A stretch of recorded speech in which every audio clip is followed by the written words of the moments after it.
Happy Monday everyone, and happy Valentine's Day as well.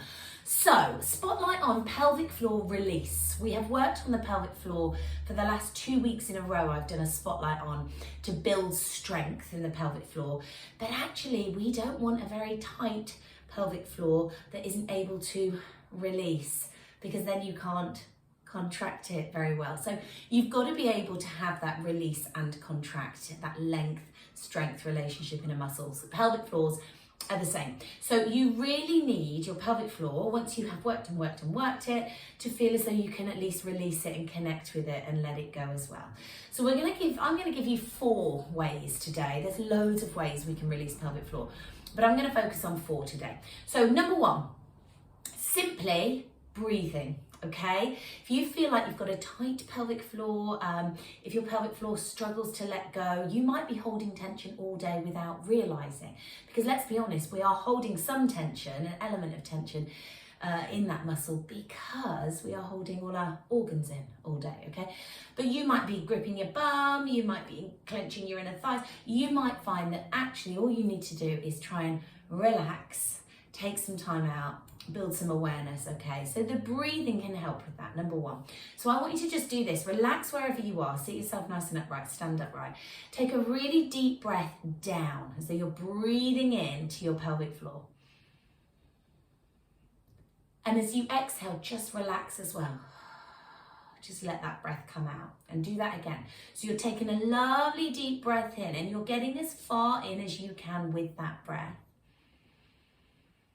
And as you exhale, you are letting go. So just relaxing, just getting some awareness. Sometimes you need to sit with your breath, 5, 6, 7, 8 times, 8 deep breaths in before you actually think you've let a bit of tension go.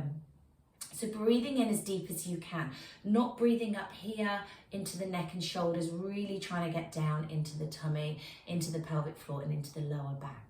Okay, number 2, nice simple one, your child's pose. That will really release and stretch out the pelvic floor, okay? So you're just sitting down into that position. All of these positions, go with caution if you do have any pelvic floor dysfunction, any prolapse, any issues down there. So go with caution. If you want to increase this stretch a little bit, tuck your toes underneath you and come on down. That will just give the pelvic floor a little bit more stretch. And again, to increase it further, use your breath. So deep breaths into your lower back, into your pelvis. And then relaxing that breath out and away. And staying here for maybe 2 to 5 breaths, okay, if you can, if you're comfortable to do so. Okay, so that's 1 and 2, breathing and child's posing. 3 is squatting, okay? So you can come into your squats or your chair poses and going down a little bit deeper each time, because that's going to stretch apart the back of the pelvic floor quite a bit, okay? So your tailbone starts to stretch out a little bit, your sit bones start to widen a little bit as you sit into this.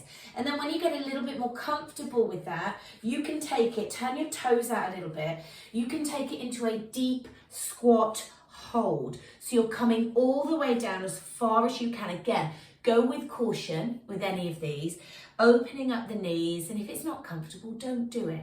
These are just options to help release a tight pelvic floor, okay?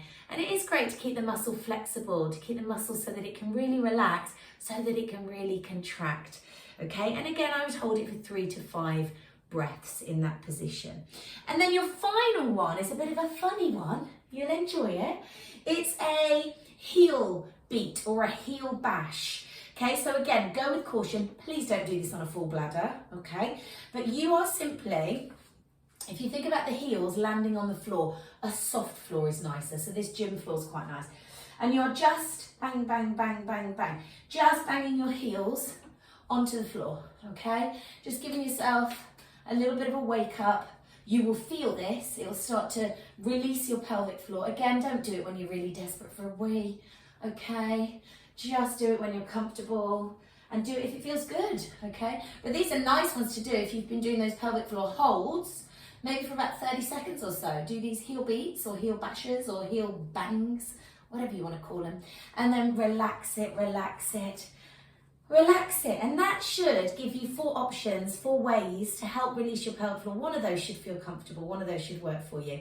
So go back, have a little look at my other pelvic floor stuff. Pelvic floors are so complex. There's lots going on, okay? So I could talk for hours about them, but just to give you a short, sharp pelvic floor release video, hopefully that helps, and hopefully I will see you on the mat again very soon. Lots of love, happy Valentine's!